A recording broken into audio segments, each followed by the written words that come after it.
This podcast is certified fresh. Freshmediaworks.com.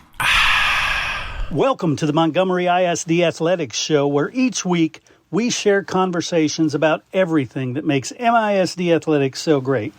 Montgomery ISD, in partnership with families and community, will graduate all students with the knowledge, skills, and leadership necessary to thrive as productive and responsible citizens.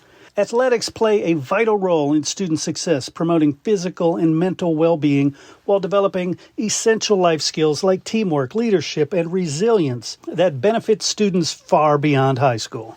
The Montgomery ISD Coaches Show is fueled by EAG Automotive, East Texas's MVP since 1977. With 8 locations and a winning lineup of new and pre-owned rides, they bring the heat with hometown hustle and high-performance service.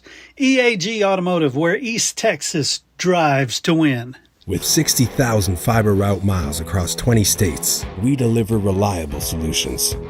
We prioritize customer service to build better relationships and a better Texas. Consolidated Communications. Let's build a better network.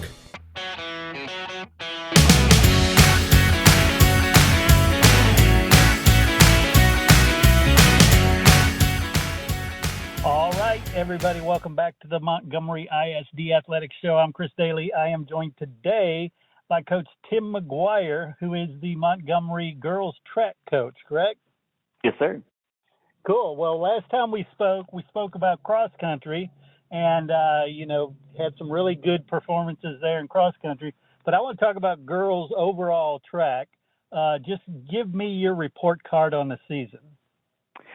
Girls had a phenomenal season. They really did step up and kind of grasp the philosophy and hold tight to the standards that we've tried to implement over the last 4 years, and had a really great showing at the district meet, scored in 14 out of 17 different events at the district track meet, and that's a pretty cool testament, right? If you're looking at track and field, you've got a variety of different athletes. We've got jumps, both vertical and horizontal. We got throws. We got distance events. We got sprints. We got relays. And so we only gave away points, I think, in the 100, the 200, and the 4x2. We scored in everything else, which is pretty dang cool. I'm proud of those ladies for being able to do that. Yeah, no doubt. And how did the girls do as far as the district track meet? So as a team-wise total points, we finished I think we finished fifth or sixth. No, fifth. Sorry, I'm sorry. I should have been more prepared. I apologize. Finished fifth as a team. But did a very phenomenal job. Our district is pretty dang stacked as far as track and field is concerned. I mean, when you look at that, we were looking at the regional finals. All 4x2s from our district were in the regional finals this season. So that was pretty dang impressive. So if that's just any indication of how stacked our district was, but they came out, they scored a ton of points and finished fifth overall as a team, and we're proud of their progress. Nice. And let's talk about some of the individuals that really stood out this season. So we had 4 seniors leading the way. We had Hayden Armstrong, Ava Harvey, Rory Kleemack, and Mariah Jones all leading the way. Rory and Ava, we've talked about on the show before. They were huge contributors to our cross-country program. Hayden was a 400 runner who did a phenomenal job. Got her PR. She dropped 5 seconds off her 400 PR, got it all the way down to 58.2 in the open 400, and then Mariah Jones was one of our throwers. Now, Hayden was the leadoff leg of the 4x4 as well. She led that 4x4 into the regional finals. That 4x4 consisted of Hayden Armstrong, Sydney Robinson, Avery Bradford, and then Kendall Washington. All those girls do a phenomenal job of us. Nobody here on this team is a single event kid. Right. They're all double, triple, quadruple eventing in some cases to help score points for the team, but they did a phenomenal job.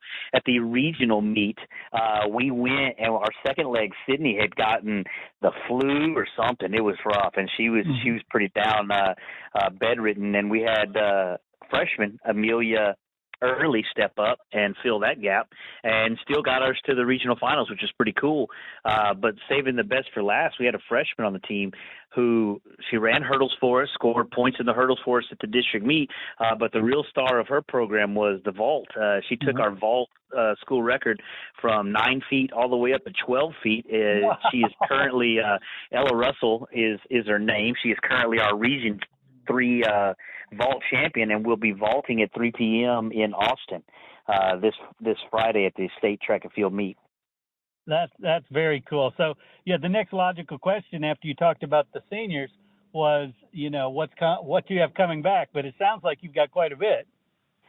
Yeah, we really do have quite a bit coming back. There really should be. I mean, on that 4x4 that was on the regional finals, we're only losing one girl, and so there's a ton of girls ready to step up and take that spot. I see no reason why the success shouldn't continue. Nice. And what does the off season look like for track and field? So off season for track and field, usually during the summer, we encourage them to get involved in some club track, or we have some short sprint workouts that we'll give them and allow them to do. But, for sprinters, it looks a little bit different from distance runners. So when you're talking track and field, it's hard to give a one-covers-all blanket response to any of it, if that makes any sense, because my throwers aren't going to have the same program as the sprinters or as the hurdlers or as the jumpers or as the distance runners. The best way that I could probably describe it would be a football staff, right? You need a solid football staff that covers wide receivers and linemen, and you still have your offensive and defensive coordinators to cover both sides of the ball. Track is going to be somewhat similar than that. You're going to need a solid track staff that, puts in the effort, shows up hard, works late, and still understands the intricacies of all those different events. So for the summer to say, like, this is exactly what we're going to do, it's going to be kind of like football. We're going to have some strength and conditioning. We're going to have some sprinting going on. We're going to have a lot of the different things going on so that all the athletic needs can get met for all these kids. Yeah, definitely. And something like strength and conditioning kind of applies to everybody. But you mentioned your staff. Talk about the staff, because a lot of schools will do track and field, but they just kind of throw people in to do different things that maybe aren't specialized in knowing it. How skilled is your staff? They're incredibly skilled. These guys, we hosted a track clinic at our school. These guys attended that track clinic. They made sure that they got schooled up on their events. They're a show up early, leave late, hold kids to a standard, coaching kids to the very last rep type of staff. And that's exactly what you need. We've got kind of a smaller staff here at Montgomery compared to some of the other schools in the area and even in the district. But they have to show up early, leave late in order to have the type of success that we've had. I mean, and when we're talking about scoring in 14 out of 17 events, that's pretty dang impressive that we're scoring in the throws, all the jumps, both vertical and horizontal. We're scoring in the distance events. We're scoring in the sprints and relays. That's a credit to the people that are around these kids every single day. I love that. And I'm assuming, the coaches, the head coaches from the other sports are all very much in favor of track and field. I think they are very much in favor of track and field. I think track and field may be their favorite off-season sport, right? Yeah.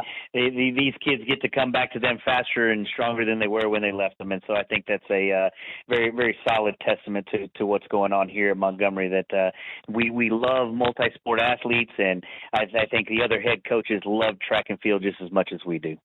I love that. And I guess you've been there long enough to see if there's a trend when it comes to participation, people coming out for track and field. And what have you seen there? It's just like anything else. There's ebbs and flows to it, right? You get a group of kids that's really excited about it, and then they're gung-ho, and then you get a group of kids that, oh, man, this is too hard and it's too hot, and so they kind of fall to the wayside. I think what we've seen here is there's an ebb and flow with participation, but the core group has gotten stronger. The core group has gotten like a better work ethic and a better understanding of what the training is. And so while the participation has ebbed and flowed, the culture has grown and the work ethic has grown and the commitment to what they're doing in order to get better has grown. Well, that's huge. That's huge, definitely. Coach Tim McGuire, gosh, best of luck there with what remains of the season with the state meet. and congratulations on a really good year. Thanks, I appreciate that. All right, take care.